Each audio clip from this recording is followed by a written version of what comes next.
C'erano una volta Romeo e Giulietta, non gli sfortunati amanti della celeberrima opera di William Shakespeare, ma è così che la stampa li ha chiamati.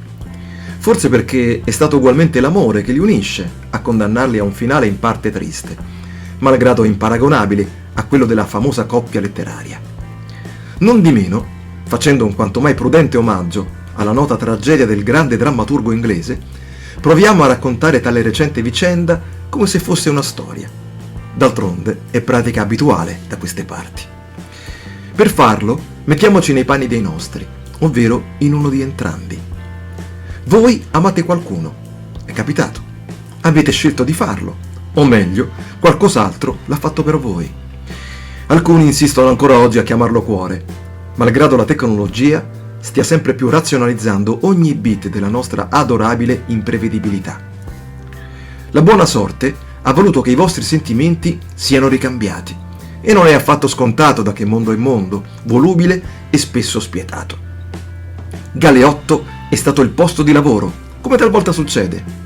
È un classico, esattamente come lo straordinario scritto del grande bardo. Ci si incontra tutti i giorni, e in uno di essi, all'improvviso, si comincia a vedere quella persona in un modo differente. Diciamo pure nella sola maniera in grado di sconvolgere tutto il resto. Non conta assolutamente nulla in cosa quest'ultimo consista, nella realtà dei fatti.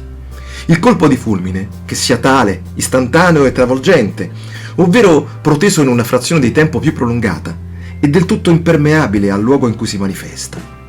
La storia con la S maiuscola, così come le piccole e grandi storie che ci raccontiamo da sempre, ci hanno puntualmente dimostrato che i limiti imposti dai nostri simili e dalle carte bollate possono far poco per arrestare quell'impetuoso torrente di sentimenti ed emozioni. E spesso e volentieri non fanno altro che incrementarne l'irruenza.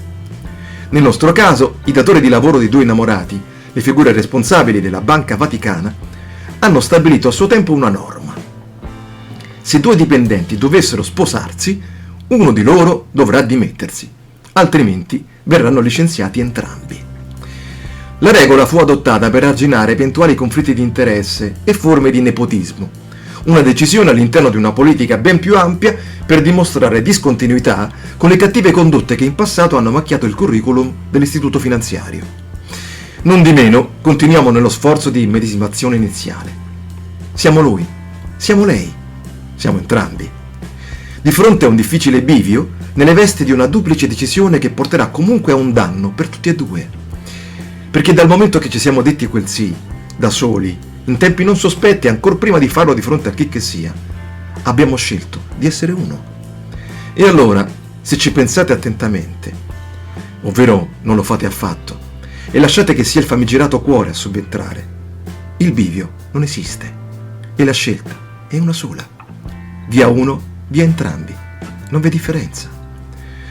Voglio credere che sia per questo che i nostri moderni Romeo e Giulietta hanno scelto di non dimettersi, né l'uno e né l'altra.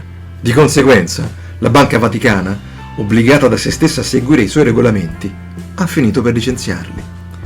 E vissero felici e contenti, altrove.